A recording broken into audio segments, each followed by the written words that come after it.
Yo, welcome back, ladies and gentlemen, to the latest edition of Wos Speaks. Of course, I'm your host, Big Wos AKA Wosny Lambre. Shouts to my man producer John Gervais on the ones and threes, keeping the trains running on time as usual. First the order of business. Wanted to let you guys know about the live show, Count the Dings live show. Myself, Black Trey, Amin El Hassan, Tom Habistro, Zach Harper, um, along with Baron Davis at Slick Studios in Los Angeles. That's May 3rd. Go get those tickets. We actually got a promo code, discount code available for folks who still would like to come. The discount code is Durag. Um, yeah, man, go check that out. The link is in my bio on all my socials. So please, man, if you're in the LA area, come hang out with us, man. It's actually going to be the official last bomb show podcast ever. We're gonna be sunsetting that program. Obviously, Count the Dings ain't going nowhere. We got plenty of other programming for you guys, but that will be the official end of Bomb, which is kind of crazy because I want to say Bomb started like 10 years ago, which is wild to say. Started like 10 years ago, basically on a lark. Jade Hoy, super producer Jade Hoy, decided that the Monday podcast on ESPN's freaking True Hoop podcast network would be basically the black show. Jade and Amin, I should say. And we'd go up there talking about power at the end of the show and all this other stuff. And we have, as many black guests as we had as we could. We'd have Mero up there. That's when Trey started coming around, Mariano, all of that.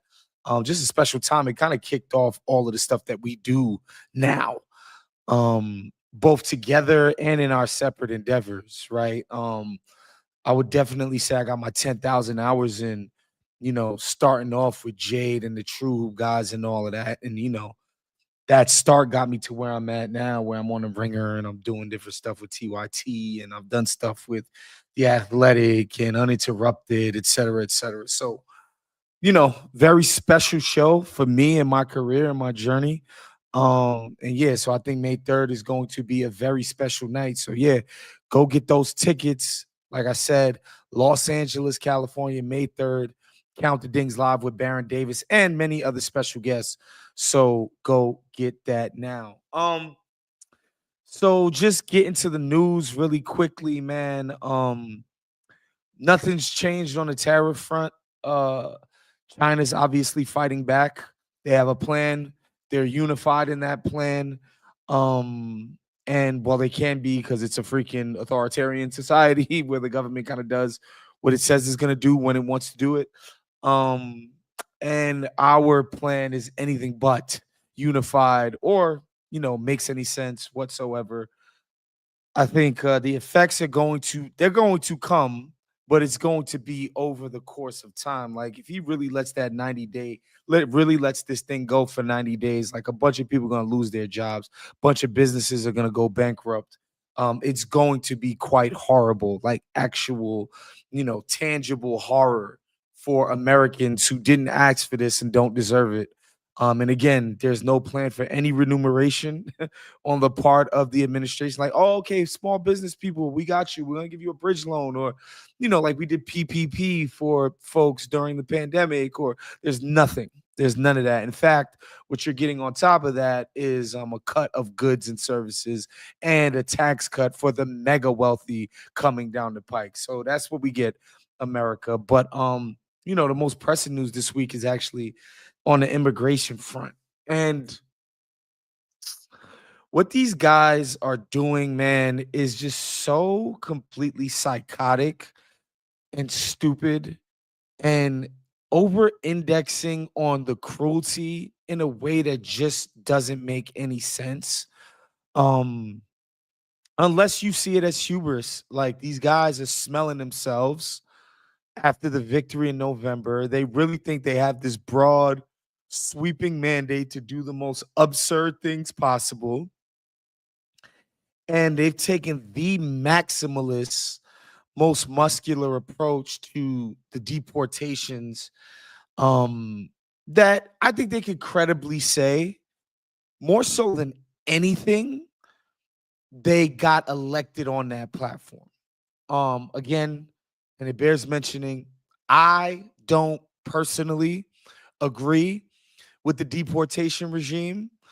I happen to think that, you know, there's a way to manage, the new people that have come to the country that is a lot more humane and can work for everybody than has been done. But, I will say the way Joe Biden and his regime did it before was very sloppy, and it turned off a majority of Americans, like more so than anything Donald Trump and his cronies are doing, Doge and the stupid ass tariffs and all of the craziness we've seen so far. More so than all of that, I would say immigration, there's broad support. Like it's polling in like, 55 to 60% of Americans want to see this thing.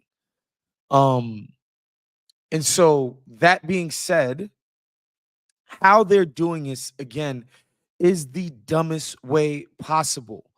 Rounding dudes up from who are from Venezuela, like doing some like generic tattoo testing, being like, yo, they're down with some Venezuelan gang, shipping them to El Salvador, not their country of origin, shipping them to El Salvador and putting them in prison camps there. Like, this is a place where people don't get trials. They basically go to these prisons to die, dude. This place is documented, known to have the most insane human rights violations that you can even imagine. Like, literally, they're sending these folks to the gulag for, and again, there's so much to this. Like, with the Venezuelan stuff, like the one dude is a barber, gay dude. Um, like just regular cats, makeup artists, all kinds of craziness. Um, no criminal record to speak of. These guys have clean criminal records where even if they did, they would deserve due process and not get thrown in some torture chamber. Okay. For the crime of coming to America illegally. Um, yeah, just rounded these folks up. And again, this is America, right? Where if you steal some tomatoes from the Ralphs up the block, yeah, you'll get arrested, but we're not going to chop your hand off for it. Okay, there will be a proportional punishment to the crime. Okay, like you steal some flat screen TVs from Best Buy, you don't go to jail for as long as, I don't know, assaulting your partner or somebody on the streets. You get what I'm like? There is a rule of law here. That's literally one of the things that separates this country from so many other places in the world, that we have laws and they're enforced. And obviously, the criminal justice system in America is imperfect. It needs to be made better. But like, you can say whatever you want about our criminal justice system. The idea that you pick up a guy because he crossed the US border illegally, then send him to prison for life where he's going to be starved and tortured, that's insane. Literally insane. Again,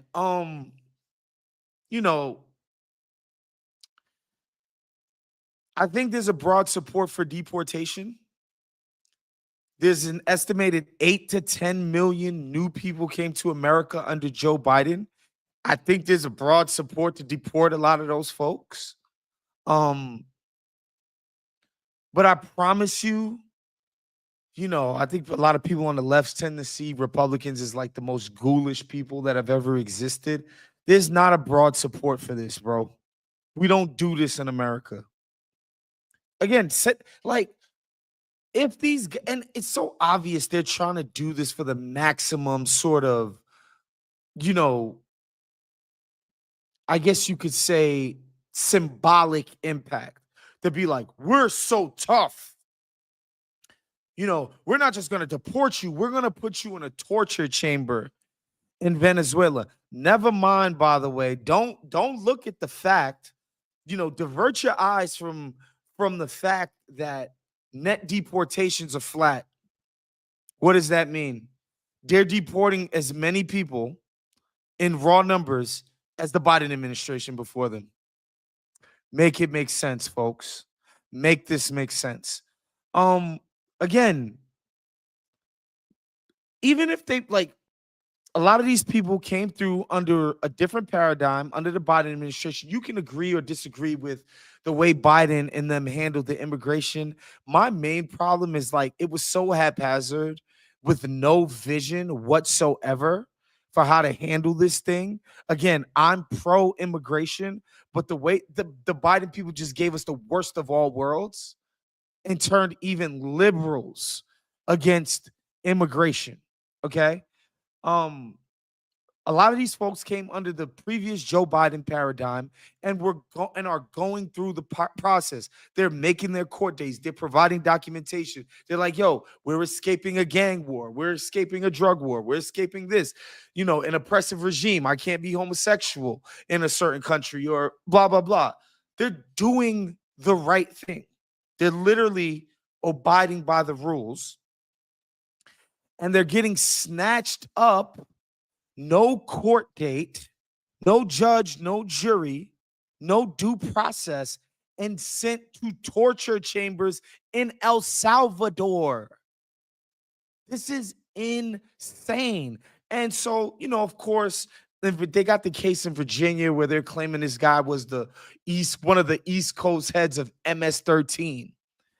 And so, and let's pause for a second. Let's just say this dude actually was MS-13. Let's just say he was what they're saying he is. All right.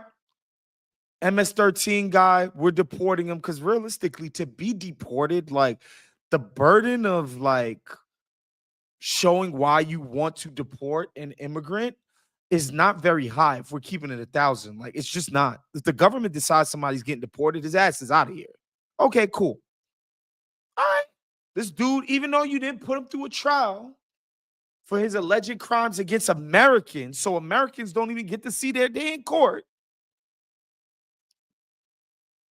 which I think is bullshit in and of itself. Like these people should go through our criminal justice system, show your evidence. Yo, this is the murders he was involved with. These are the drug trafficking he was involved with, human trafficking with prostitution, et cetera, et cetera. All right, cool. And then you're like, yo, we're extraditing this dude to his home country of El Salvador because El Salvador got big beef with MS-13. All right, cool. We're in partnership. We're in cahoots with their government. All right, cool. Cool.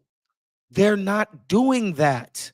And in fact, the dude in Virginia that they're saying is a gang leader, they got him on illegal possession of a firearm. Look, again, you're found to be in illegal possession of a firearm. That's a crime that's on our books. You commit a crime, you get deported. That's the game. All right, cool. The game stays the game. Everybody's fine with that. But bruh, they got bupkis. They got nothing. No wiretaps. No phone intercepts. Yo, here's a text message. Here's some WhatsApp messages. Here's the feds tapping his phone and he's coordinating crimes. Yo, we locked him up we found him at his crib with tons of dope. Like, bruh, nothing. And they're sending folks to a prison camp, a concentration camp, folks. These places, dude, 60 people to a room. No beds, no blankets, bro. They're treating these folks like animals in these prisons. Many people being starved. And again, we're rounding folks up for the crime of having come here illegally. That's insane. And the entire point is to signal to folks like, yo, Trump and them will round you up. You will find yourself in an El Salvadorian prison camp with no court date inside. They will hold your ass. People go there and are never heard from again, bro.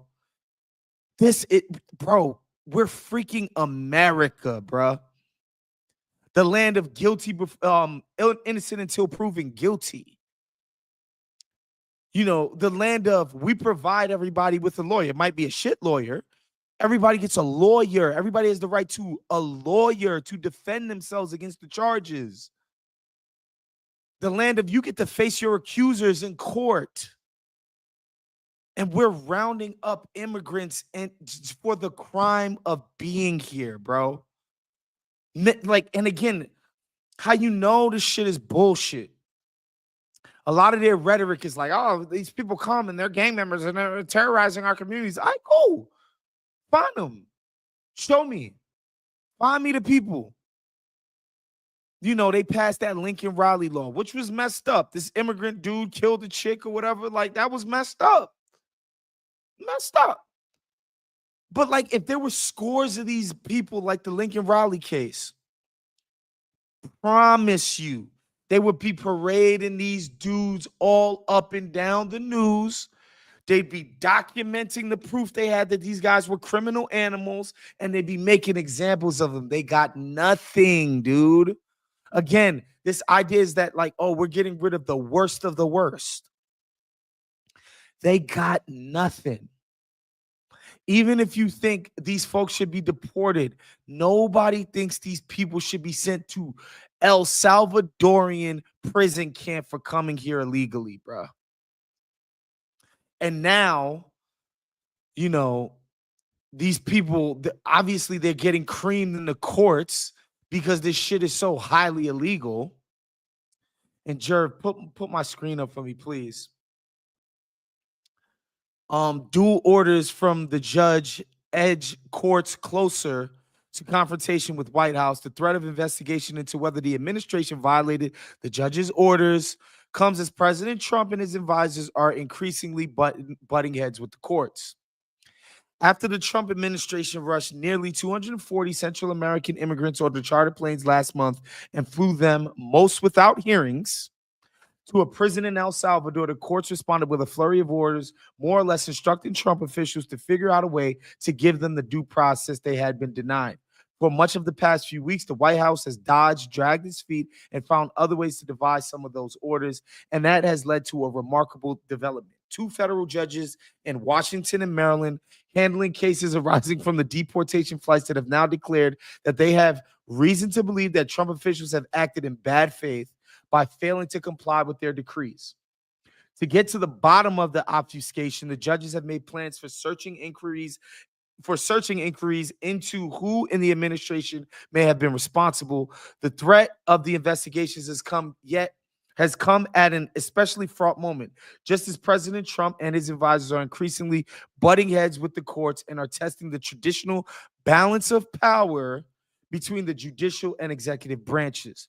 The jurors' dual moves have brought the court to 2 co-equal parts of the government closer than ever to an open confrontation. You can take it down. So basically, these dudes are pretending that they want to ignore the courts.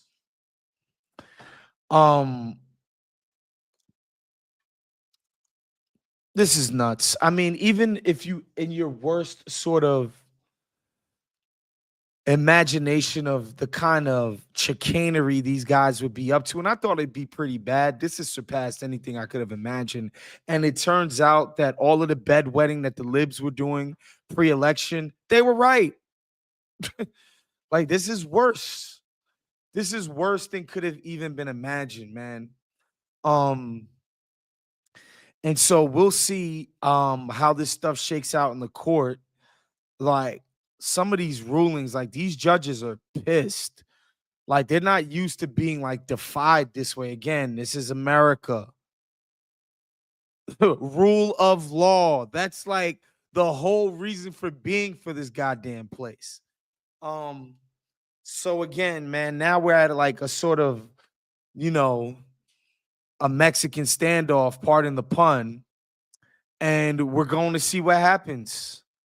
Obviously, I'm gonna keep you guys updated on this. It's just insane the amount of news that this freaking regime makes every single day. It's just nuts. It's really breathtaking the amount of news these guys make. Anyway, man, that's our show for today. We'll be wrapping it up. Again, make sure to, if you can, if you're in Los Angeles, pull up to the Count the Dings live show with Baron Davis at Slick Studios in Los Angeles on May 3rd. Link is in my social bios, man. Make sure you go check us out. Again, shouts to my guy John Gervais on the ones and threes. And if you have it within you, become a Patreon at patreon.com/count the dings, man. Support all of the work that we're doing up here. We will see you guys next week. Peace out, y'all.